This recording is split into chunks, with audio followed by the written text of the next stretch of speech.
What is up, guys? You got Not the Worst here, bringing another Black Desert online video, silver breakdown, and today we are going to be looking at 20 hours at the Desert Naga Temple. If you don't know where it is, I had it just pulled up on the map there.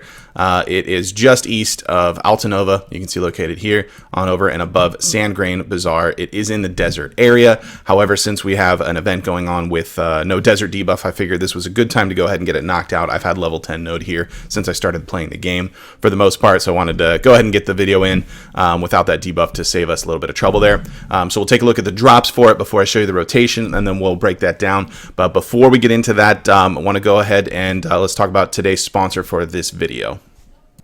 This video is sponsored by GamerBread.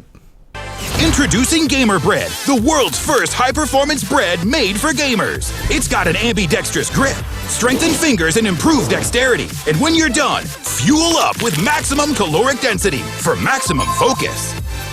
Dual functionality flash cools your rib. Get it now at gamerbreadnow.com. Yeah, actually, we're just kidding.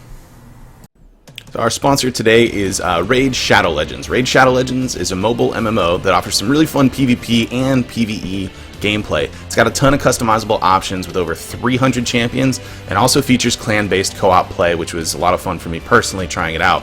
They've got daily login rewards to net you some bonus XP, energy refills, silver, gems, shards, and even free champions like the Barbarian Legendary Champion Seal of the Drake.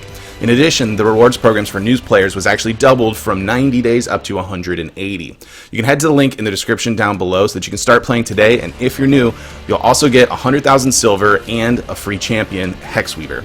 All of this stuff will be waiting for you, located right here in the mailbox, as you can see, and only going to be available for the next 30 days, only using the link that is in the description down below, so you definitely don't want to miss out. Hexweaver is actually a really great champion when you start playing this game. It helps you progress definitely through the early on stages to help you build up your team as you move on forward. So thank you, Raid Shadow Legends, for sponsoring this video. Now let's head on back to Black Desert. Alright, so taking a look at the drops, of course we got our Rakaba armor and Seraph necklaces. Seraphs do drop off of any mob here. Blackstone's a plenty for this spot. Scrolls don't drop heavily, as you'll see in just a little bit. Traveler's Map does drop Yona fragments. Of course, Kafris and Dust are here as well as some Asula weakened accessories, which are pretty much just going to turn into an extra 100k gold. Silver, rather. This zone is rated 100 AP. You don't need that much more than that to be efficient here. You know, as long as you're one-shotting the packs, it's not going to matter much. It does normally have a desert debuff. It is considered in the desert area. However, we have an event running right now where there isn't one.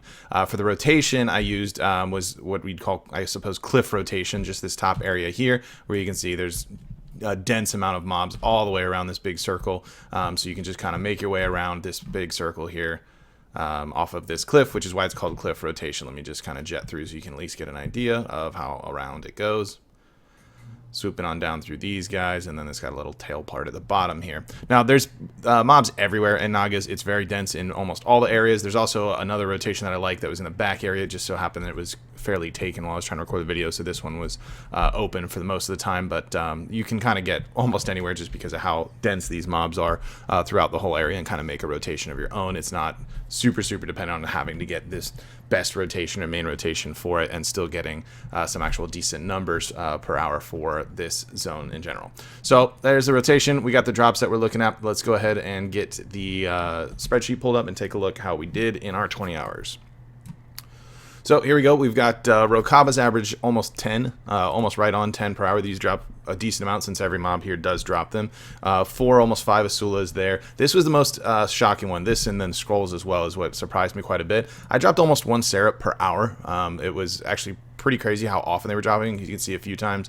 I actually had 2 drop in the same hour. There were some zeros, the 2s kind of evening those out, but it wasn't that uncanny to actually see a Seraph drop almost every single hour that I was here. Kafris are pretty rare here, less than an hour, and Dust are just barely more prevalent than Kafris here at all. So if you're looking for those, this is not the spot for that to drop, but of course that's true of any Valencia spot in general. Blackstones, this place is actually great. You can get enhanced Rakaba that may not sell, and you can always extract those for a decent number of Blackstones. You can see in some some areas I was hitting over 70, upper 60s in a lot of cases. Ended up averaging right at about 60 Blackstones. The ones that are hitting 70s were ones where I was getting Rokaba and extracting them for the Blackstones. Trash, I came out to about 8k average across the 20 hours, which is pretty nice. Again, I have tier 4 pets along with this, so you got to keep that in mind. Looting wise, if yours are a bit lower, you should expect lower. Maps was almost 1 drop per hour, about a Yona fragment. Petal, right, exactly what we always see as a world drop, 1 every 2 hours. Which is commonplace. And this was the other one I was pretty surprised by. Scrolls do not drop very often here. I had 5 drop in an hour twice, and that was it.